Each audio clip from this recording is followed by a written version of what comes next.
I want to give a quick hat tip to our editor extraordinaire, Dave Peters, who gets the show in check every week that we do this. We normally do it on a Wednesday, but it was his idea to record on a Thursday to accommodate the fact that the Canadiens would be surging. But he sent this out on a Monday when the Canadiens had only won back-to-back games. And since then, they're now on a 4-game winning streak.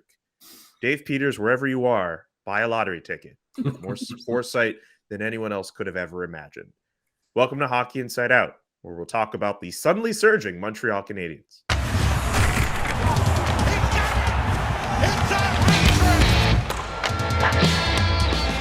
I'm Julian McKenzie alongside the usual suspects. Rick Green is in the house.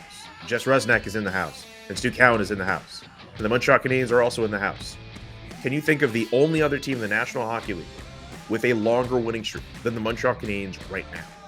Right now. There's only one other team. Calgary Flames. One other team. The Calgary Flames. 10-game winning streak. Calgary Flames.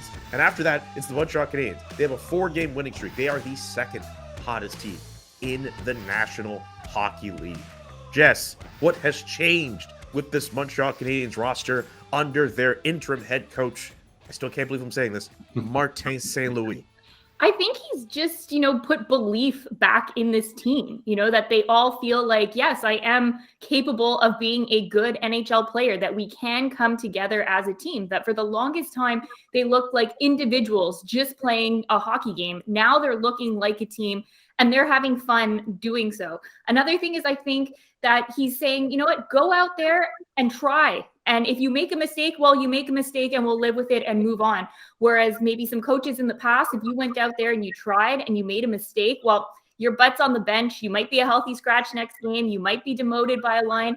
And Martin St. Louis doesn't have that philosophy. And I believe it was to your question, Stu, that he said, when himself as a player, he at the beginning was just surviving. And then he learned to live. So this team is now learning to live. There's a newfound confidence with this group. And they're fun to watch. I think all of us were kind of like, oh, wow, there's still 2 months left of this and we have to continue to watch it. Well, now it's a treat to watch the Montreal Canadiens games again. Yeah, you nailed it there, Jess. And Martin St. Louis, when I asked him about it after the game the other night, I asked him, as a player, was there a period where you were playing afraid to make mistakes? And did it hurt you? And he said, yeah, as Jess said, I was just surviving. And then when I learned how to live, I became a better player. And he's, people talk about how he doesn't have head coaching experience in the NHL, which he doesn't, but he, as a player, he can relate to the players. And like you look at Cole Caufield, here's a guy who was playing before, afraid to make a mistake. If he made a mistake, he was going to the fourth line. There was all this talk he was going to go down Laval. Marty St. Louis came in and just told Cole Caufield, live, like play your game. I can live with your mistakes. And he had a good line. He says, it's a case of the coach meeting the player halfway. He says, I have some unnegotiables, some things that players have to do. But apart from that, if Cole Caufield makes 6 great offensive plays and cops the puck up twice, okay, we'll live with that. That's fine. He's still creating that offense. And we've seen it with Cole Caufield. We've seen it with every player on the team looks better. Like every single player on this team looks better since Marty St. Louis took over. And, the damning thing on Dominic Ducharme was after that 7-1 loss to the Devils when Josh Anderson went out and said, it's not fun coming to the rink. It's embarrassing. And I think that was the final straw for management as far as Dominic Ducharme as head coach. And now they're having fun and it shows on the ice. And as Marty St. Louis has said, just go play hockey. And that's what they're doing. They're playing hockey. Well, and, what a great turnaround from what we've seen before. And you got to give full marks to Martin St. Louis because they're obviously buying into what he's telling them. And I mean, if you look at the details of the game as far as their back checking, their quickness to lose pucks, and really their determination and their willingness to compete is like night and day from what we saw before. So they really like them. They're doing everything I think they can to, to have some success. They're seeing some of the things work, which is obviously, an easier sell when you're a coach and you're trying to give information, you're seeing the results. And everybody's on board. Everybody seems to be having fun. Everybody's excited. And, as a fan, when you watch that and you see some of the things that are going on now that weren't going on before, really enjoyable to watch and really seeing a lot more pride showing up in a job well done. And you can give full, like I said, full marks to St. Louis. He's come in with a refreshing voice, and obviously the guys like him and are going to do everything they can to keep this thing rolling. he's letting the players show their talent. And when was the last time the Canadiens had a coach who did that? I mean, you go back to Michel Therrien, ripping PK Subban all the time because he was taking too many chances. You think now, you're watching Jesperi Kotkaniemi with Carolina, and you're wondering how much more he would have progressed if he had a coach like Marty St. Louis who would just tell him, play your game. Don't be terrified of making mistakes. And for so long, Victor Mete said it after he went to Ottawa. It was hard to play with a coach, worried every time you make a mistake, you're going to be a healthy scratch or you're going to get less ice time. And it's a hard way to play hockey. I mean, playing in the NHL is hard enough as it is. It's hard even when you're playing afraid to make mistakes. I think you make more mistakes. When you're given the freedom to just play and make adjustments and make reads, I think you're going to make fewer mistakes. And now, as Marty St. Louis, and I thought it was just a great line, I'll repeat, I'll meet them halfway. You do what I ask you to do, and those are the things that I'm not negotiating with you, then I give you freedom to know. Nick Suzuki, that game against Buffalo, made like 5 highlight reel passes. Yeah. You wonder if he even maybe tried those passes or hesitated to try those passes before when Dominic Ducharme was the coach.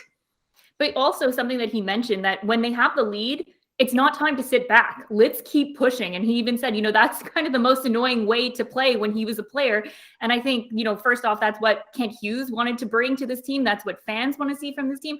And that's what players want as well, to just not just shut down defensively, to say, okay, let's score 4 more goals. Let's make this fun, and not just say, okay, we have a comfortable lead and sit back and see what happens. Yeah. And that game against Buffalo, Jess, I mean, there was 2 or 3 times they're up 3-0. You got Ben Sherratt joining the rush, with a 3-0 lead, like instead of hanging back. And as Marty St. Louis said, it's hard for the other team with that. When the other team say, the saying prevent defense prevents you from winning. And it does a lot of the times. And, they just kept attacking and they kept going for it. And they're fun to watch, just as you said. I mean, this team was becoming, I was counting down, oh my God, 35 more games to watch. I can't believe, thank God I'm getting paid to watch this.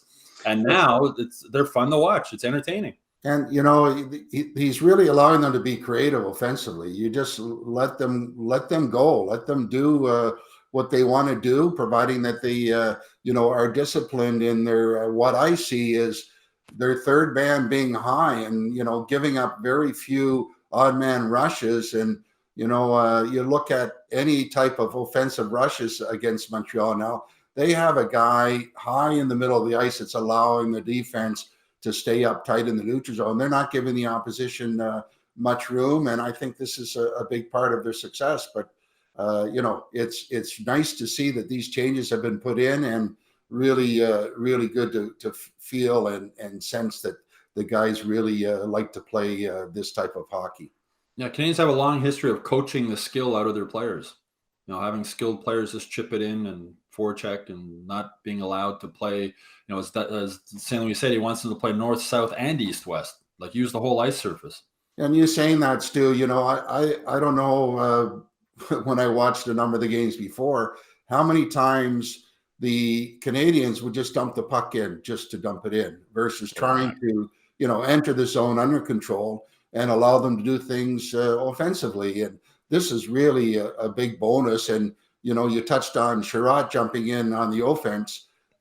Petrie can be in there too. You can look at all of their defense now are being really selective in jumping in and helping out on the offensive rushes. And that's the way they were playing before when they did have some success. And obviously they're having confidence in allowing them to do this part of their game each and every night. And they're getting the results from it. So really nice, refreshing game to watch right now. Yeah, Petrie's got 6 points since Marty St. Louis came in as coach, and he had 7 points in the 45 games where it was with Dominic Ducharme. And Cole Caufield, 6 goals in 7 games.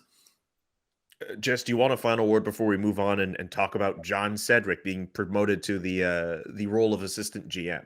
Well, I think that Martin St. Louis just sort of shut down any doubters that thought, why are you hiring this guy that only has Pee Wee hockey coaching experience? It is a short-lived period, but it just does seem that he gets it, and he's sort of this breath of fresh air, a new sort of mindset coming in, and I think he's going to continue to have success with this team.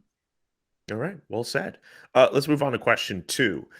John Sedgwick, as I mentioned before, promoted to the role of assistant GM. For people who don't really know much about Sedgwick, pretty much the team's resident capologist. Was part of the previous regime with Marc Bergevin as GM, but continues to work in the organization, but obviously promoted now. Stu, I know you were at the press conference on Wednesday. I saw you in the corner.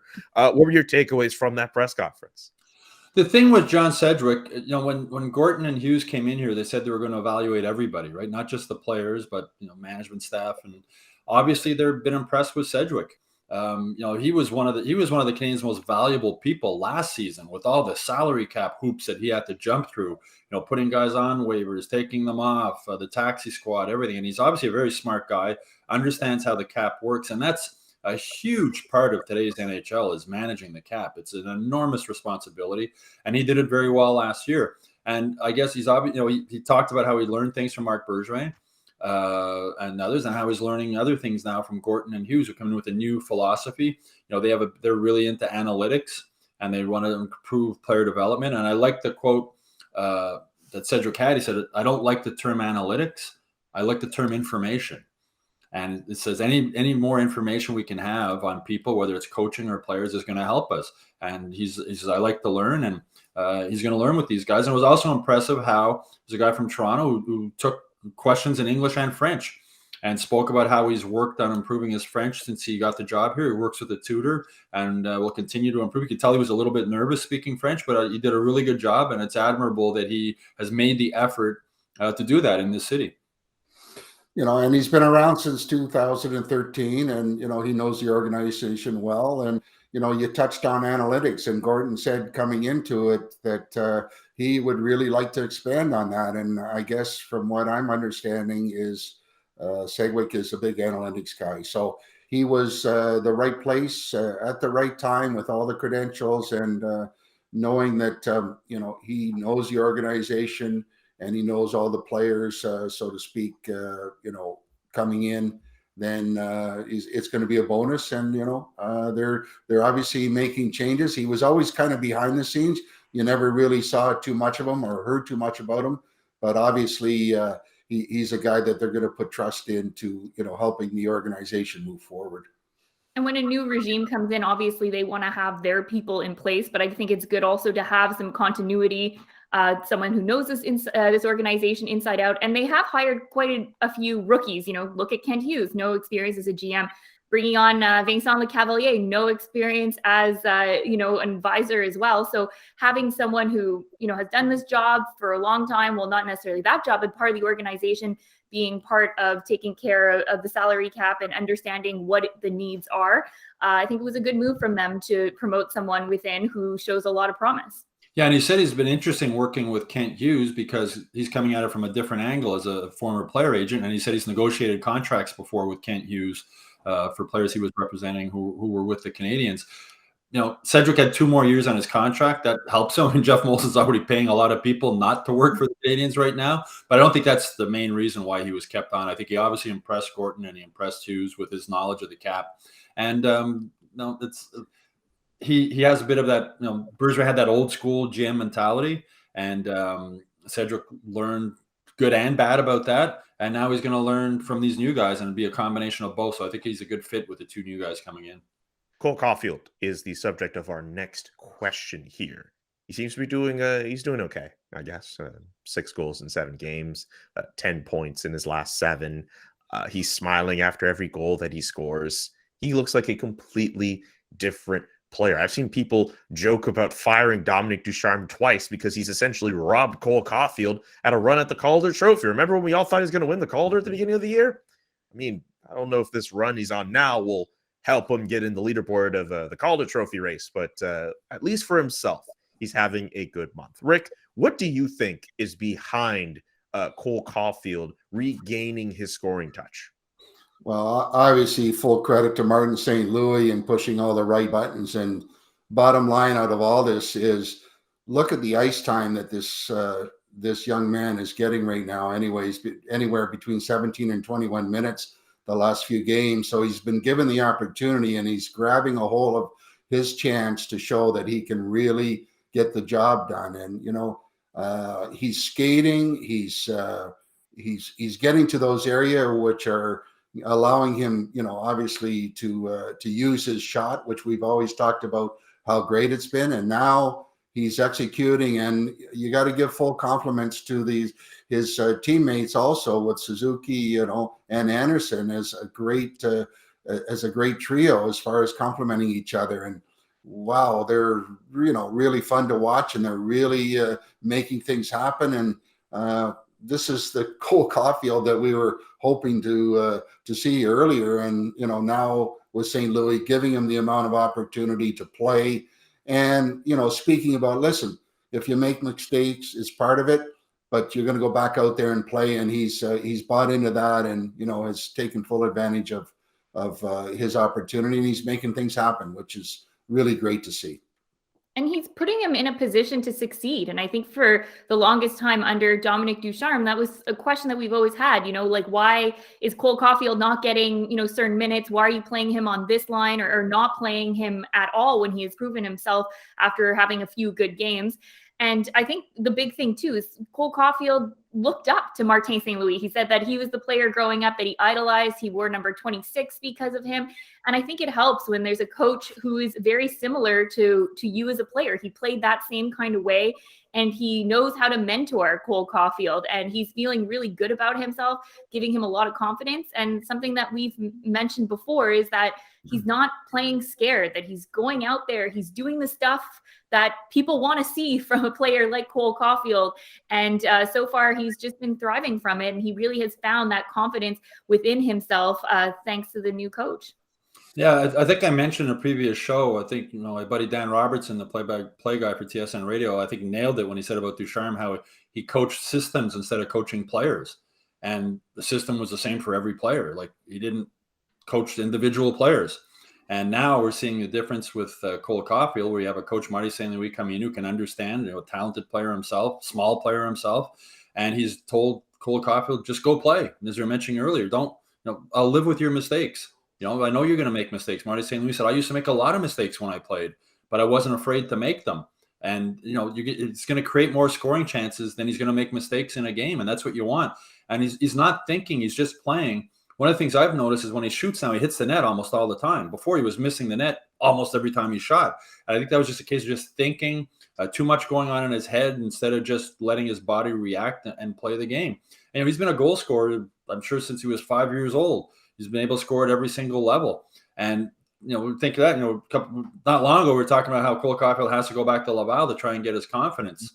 Well, Marty St. Louis got his confidence back for him really quick just by telling him go play. And I would have loved to be a fly on the wall when Marty St. Louis probably sat down one-on-one with Cole Caufield just to see what he told him and exactly how he got him to play the way he is. And also the line mates, he's playing with Suzuki and he's playing with Anderson, and they've also moved him to the off wing. He's playing as off wing, which gives him more shooting opportunities. So that line really works well. Suzuki with his ability to pass. Josh Anderson is the big brother out there. We've already seen him come to Suzuki's defense. We've seen him come to Cole Caufield's defense. They're playing a little bit bigger with Anderson on that line. It's just a line that really, really works well. And I wonder how much that's going to factor into, the trade deadline coming up. People wondering, are they going to trade Josh Anderson? Are they not going to trade Josh Anderson? I wouldn't trade Josh Anderson right now, because that line, the way they're clicking, that's something I think moving forward that you want to keep. It seemed like forever the Canadiens are trying to find a big power forward. They could never get one. They finally got one. I don't see why they would let him go. That's a fair point. Let's face it, there's no perfect player, and you have to, deal and allow the deficiencies sometimes in a player. Cole Caufield, yeah, maybe not your best defensive player, which is fine, but identifying and letting this kid do his thing offensively obviously is a strength, and allowing him to do that and deal with the somewhat of the negative part of his defensive zone play. But he's a skilled kid, and he's a talented kid that is going to bring you a lot more. And let's not worry about some of his defensive play is not being up to par. And I remember back, Guy Lafleur, Jacques Lemaire was a coach, and after one of the practices or during the practice, Lemaire went to Lafleur, basically saying, you've got to be a little more responsible defensively. And I happened to be skating by, and I heard that, and I looked at him, and he looked at me like, Jacques, go fish somewhere else because I ain't playing deep. So I think that was the start of the end, if you will, of that relationship. Can I just add something here? With Understanding the point being that you've got all kinds of players with different talents, and you've got to allow them to do what they do best, and deal with the other stuff. Take it in stride, so to speak. And St. Louis is obviously allowing Caufield to do his thing. Yeah. Well, that led to Lafleur's retirement, right, Rick? Lafleur retired. He said, "I'm not doing this," and then he didn't play for 3 or 4 years, and then he came back with the Rangers, and he could still score. Yeah. And you wonder. It goes. There's a long history, as I said earlier, of Canadiens coaches coaching the skill out of the skilled players. Like, everybody dump the puck in, everybody do this, and we're seeing. I think what's really this turnaround just highlights how unhappy the guys were with Ducharme, how much they didn't want to play that system, and especially the offensive players like a Jeff Petrie. He's been loosened up now. He's playing not afraid to make mistakes, and look at the offensive output he's had now. So it just, what Ducharme was selling, the players weren't buying, and he wasn't budging on it. And Jeff Petrie spoke up about it, but he wasn't speaking for himself. He was speaking, I'm sure, for just about every guy in that room, just as a veteran trying to express publicly just the frustration these guys had with Dominic Ducharme's coaching system. I just want to say, I didn't think Cole Caufield was that bad defensively against the Buffalo Sabres, and I thought he was trying to create plays and actually create turnovers in the neutral zone. Sure, I mean, and yeah, look, Cole Caufield is not on this team to be this ultimate two-way player. He's on the team to score goals. If the Canadiens are trying to coach him up to be this super two-way player, of course there are some defensive responsibilities you should be able to take on, but if they're trying to coach him into someone he's not, they're wasting this player because he's supposed to be a goal scorer. They better not mess with that for their sake. No, every player has different skill sets, right? Arturi Lehkonen, one of the things I like about Arturi Lehkonen, you watch him on battles just inside the blue line in the defensive zone. He almost never loses them. He gets the puck out. Well, Cole Caufield is not going to win all those type of battles. He's not big enough. It's not his style of game. But at the other end of the ice, Arturi Lehkonen is not going to put the puck in the net the way Cole Caufield is. So every player is different, and you got to have a coach, I think, that understands that. And I don't think Dominic Ducharme did, and Marty St. Louis does.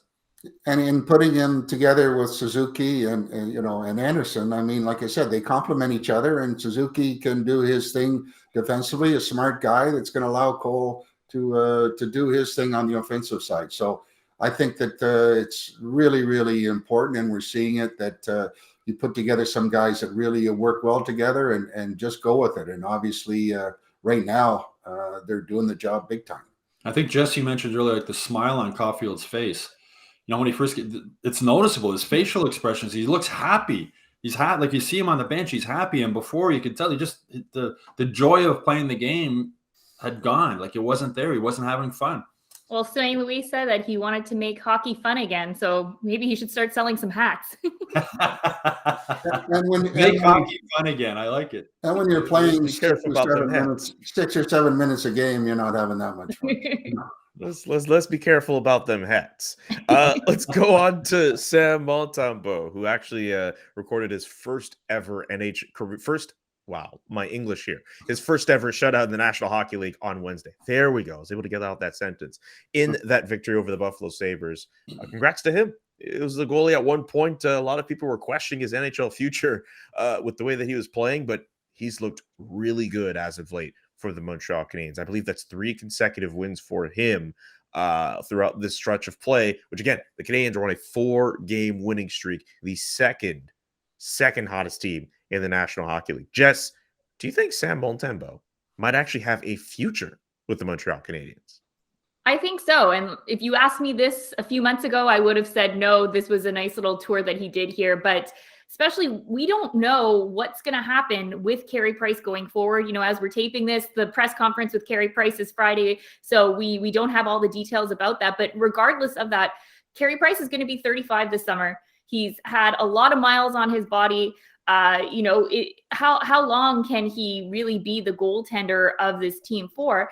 And I think Samuel Montembeault kind of takes on that role left behind from Charlie Lindgren. That, let's just say, if Carey Price is hurt or Jake Allen's hurt, well, you call up Samuel Montembeault and have him there, and he can be the goaltender during that stretch of time. Whereas what we saw now, Caden Primo couldn't do that, and the Canadiens don't want to get into that position. And even if you go past a few years back, like they were constantly in this position that they didn't have that much depth when it came to goaltending. And you have a guy, Samuel Montembeault, he wants to play here. When he was picked up off waivers, he said, his parents are so happy because they can see him play, they can see him practice. And he shows that he deserves it, that he's playing incredibly well. And I think that he definitely does have a future with this team. I was so happy to see him get the shutout. I really was. He's battled since he came here. Other guys in this team have given up. They gave up on him. Remember him getting run behind the net and nobody came to defend him against Edmonton? Yeah. He never gave up. He's battled all the way through. Even when he was giving up a lot of goals and getting shelled, he was fighting. He was trying to make saves. I was really happy for the kid to see him get a shutout. And does he have a future? I think so. I think he has a better future with this team than Caden Primo does at this point. He's only 25, Montembeault. He's an RFA at the end of this season. If I had to choose right now between Montembeault and Caden Primo, I'd take Montembeault. Caden Primo continues to look like a deer in the headlights at the NHL level.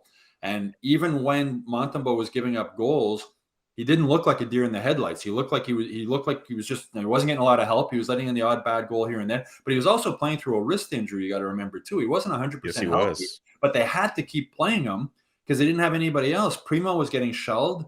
They had to keep putting him in net. They didn't have anybody else to put in. And as I said, he battled through it. He played through it. And now he said after the game against Buffalo, he's feeling much better now. He's more healthy. And I'm just really happy for him. And as I think moving forward, to me, he's more of a goalie of the future for this team than Caden Primo is. And if I had to choose between the two, I'd take Sam Montembeault at this point. I think obviously he's been doing a great job. He's made great improvement in a lot of areas and, giving the team a chance to win. And I felt bad for the guy because he was let out to dry a number of times. Every time he got in, it was like pucks were going by him and getting deflected. And then he'd be looking over to the bench saying, okay, am I getting pulled again? And, this is a test of his character. And this kid has been able to keep it together and, has been able to find his game to the point where he's playing very, very well. And he does have a future with what he's doing as of late. But as we all know, it's, you're as good as your last save, and let's let him play this out on long term. But one thing for sure, the indications are that he can play. He's big.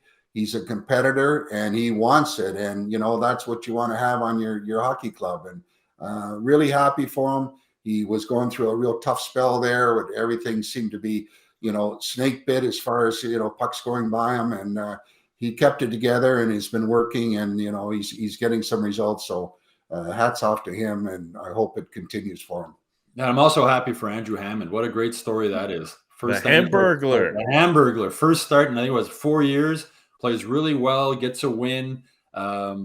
Can't help but be happy for the guy, and a good pickup by Kent Hughes because he's a veteran guy. He's just happy to get another chance in the NHL, get an NHL payday. He had a 2-way contract, and a guy that they can put in and relieve Montembeault every once in a while, and a good pickup. And the goaltending situation, who would it there's some positive stuff about the goaltending situation right now, and who would have thought that a couple of weeks ago? I like the tweet from Andrew Hammond's wife. She showed her son a picture of Youppi, and he goes, "Daddy?"